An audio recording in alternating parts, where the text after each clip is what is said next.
Morning guys, I'm Dave Canterbury with Self-Reliance Outfitters and the Pathfinder School. What I wanted to do was make a quick video this morning to simplify some things about solar navigation and finding a general cardinal direction using something like a shadow stick. What I've done out here on the ground is for the last day, I have taken readings almost every hour, not exactly on the hour, but close, throughout the day to get a shadow line or a line of shadows on the ground representing the daylight hours currently on this date in Ohio at 40 degrees of latitude. This curve is going to change depending on the position of the sun and what time of year it is. You have to understand that the sun has what's called amplitude, and what that means is it changes where it's at in the sky seasonally, and that depends on how close or far away you are to things like equinoxes and solstices. And that's a complicated explanation of things that we can get into later, but understand in simple terms that the sun does not always rise exactly in the east, and it doesn't always set exactly in the west. It could be one side or the other of that depending on the time of year. However, the sun always travels in a symmetrical arc, which means if it's rising several degrees off of east to the south at a certain time of year, it will set the same amount of degrees to the south in the west, which means you have a symmetrical arc. Which brings us back to the shadow stick. The simplest method to take advantage of that arc is to do what's called the last shadow, first shadow, or last stick, first stick method of navigation.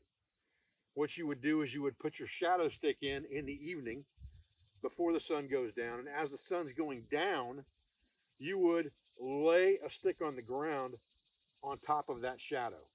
You would take an equal length stick the next morning, and you would catch the shadow of the sun coming up, and you would lay that stick on the ground on that shadow.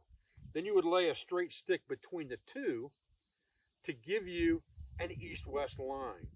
So you have a symmetrical arc of the sun, and it has gone down and came up at equal distances off of east-west, depending on its north or south, or directly east-west, depending on, again, your latitude and the time of year. But the symmetrical travel gives you a good east-west line with that method. Okay, so in this example on the ground, we have a stick that is laying from our shadow stick to the stake that was our last shadow in the evening yesterday. So if we laid that stick down last night, we would have came back this morning and put another stick in the ground that was pointing at our first shadow this morning. And that would give us an east-west line. If there were any angularity to those sticks, we would lay a longer stick in between those two sticks, and then one at a 90-degree angle across north to south like I have on the ground now. But if you look at what we have here in this experiment, we pretty much have a straight line across. And if you look at our compass, it is almost dead north-south. So this time of year, at this latitude, we have a pretty straight line east to west if we are taking a last shadow, first shadow, or last stick, first stick method to figure our east-west line. Okay, now the major flaw with the generalities in teachings when it comes to the shadow stick is that you can put a stick in the ground and trace that shadow for 20 minutes or an hour, and then you can lay another stick vertical across those posts that you have in the ground, and it will give you an east-west line. And that is true, but it may not be a straight east-west line. It may be canted depending on where you're at on the arc that you can see here pictured. Because the sun travels in an arc, that's going to change the direction depending on how deep into the arc you are when you start your shadow stick method. I'm going to show you a couple of examples of what I'm talking about here in just a minute so you can see that differential. But what you really want is you want one stick or one shadow on each side of the zenith that are equal in length. And we'll talk about that in just a second as well. So let's say, for sake of purpose, that these two shadows, which were in late afternoon yesterday, are the shadows that we tracked off of our shadow stick over here. And so now we should be able to lay a stick across here, put one at 90 degrees to that, and we should have a north-south, east-west line. But if we put our compass on that,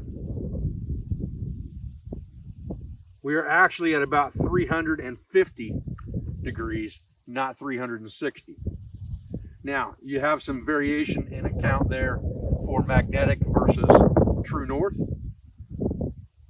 but you are off by several degrees either way.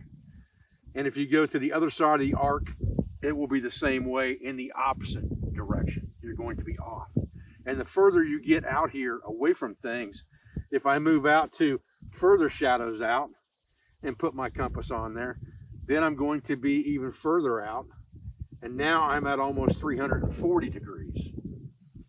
So these readings are not going to be accurate because they are all on one side of the sun's arc.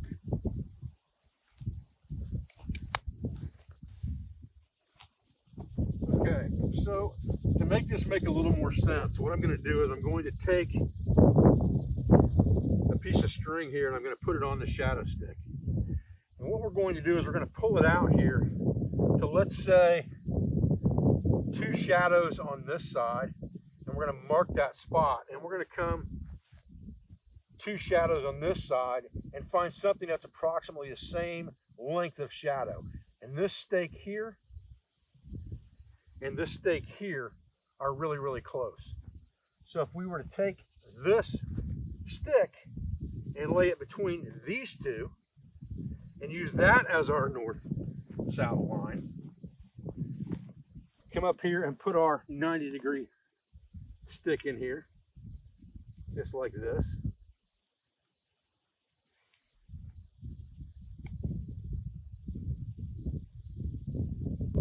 Okay, so now you can see with this method, one shadow of equal length on each side of the zenith, we have, again, a good northern direction, a good east-west line.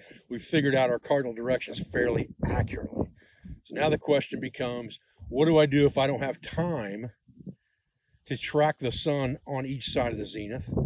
Or it's during the day and I don't want to wait till tonight to put my last shadow stick down, or last stick, first stick in the morning thing, because I want to travel right now and I need to know some kind of a general direction that's pretty close. So we'll talk about that. Okay, so let's talk about now what we're going to do if we really need to get this done quick and dirty and on the fly. I have a video called the horizon line adjustment method, and that will work. If you want to do, and it'll be close, it won't be perfect. Neither will this, okay? Looking here, we have a stick on the ground here, and this is the same as yesterday's. It's now 11 o'clock, but the caveat to that is we're on daylight savings time. If I count hands down from the sun, with one hand being 1 hour, and I start at the bottom of the sun and count 1, 2, 3 hands down brings me level to the horizon. That means the sun's been up approximately 3 hours. Sunrise is approximately 7 o'clock. That would mean that it is approximately 10 o'clock. So you have 3 hours of sun travel from the time it was on that east-west horizon line. Okay? So if this is our first stake here, if we bring this string over till we create a 45-degree angle here, all right? So in other words, from here, we have a 45-degree angle back to this. Let me pull some string out here real quick. Maybe not. Going from the wrong direction on the roll.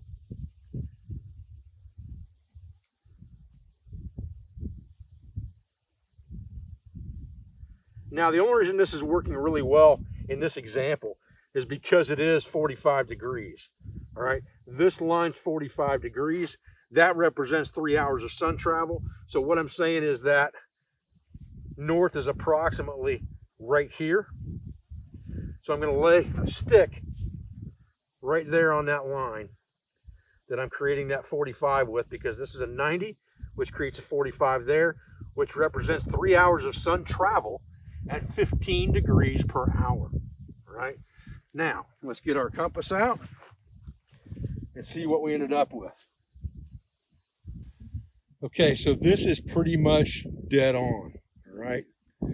The reason for that is 45-degree angles and 90-degree angles are pretty easy for us to eyeball. If it were a 60-degree angle, factoring 15 degrees of travel every hour, it would be more difficult to discern by eye.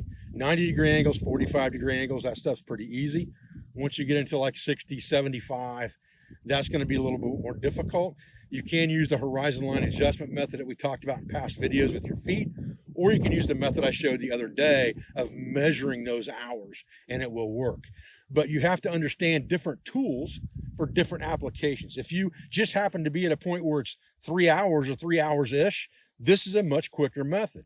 If it were 6 or 7 hours difference, then it may be more difficult, or 5 hours, it may be more difficult. You might need to measure to infer that opposite angle like we did before. But this method, this triangulation method of creating a 45 degree, will give you good accuracy for the 3 hours before and the 3 hours after the zenith, if you can get your times in there. So that kind of gives you an early morning, a mid-morning, and then of course at midday, you don't have to worry about it because the sun's at a zenith. So you're going to be pretty well north, south, east, west, just by looking away from or into the sun. So that gives you 4 times of day that you can really fairly accurately figure out what a cardinal direction is. All right, guys. Well, I appreciate you joining me for this quick video today to explain a couple more things about shadow stick navigation. There's lots of ins and outs, lots of ways to skin the cat. These are just the best ways that I've found to do things quick and easy. I appreciate your views. I appreciate your support. I appreciate everything you do for our school, for our business, for our family, for all of our sponsors, instructors, affiliates, and friends. I'll be back with another video as soon as I can. Thanks, guys.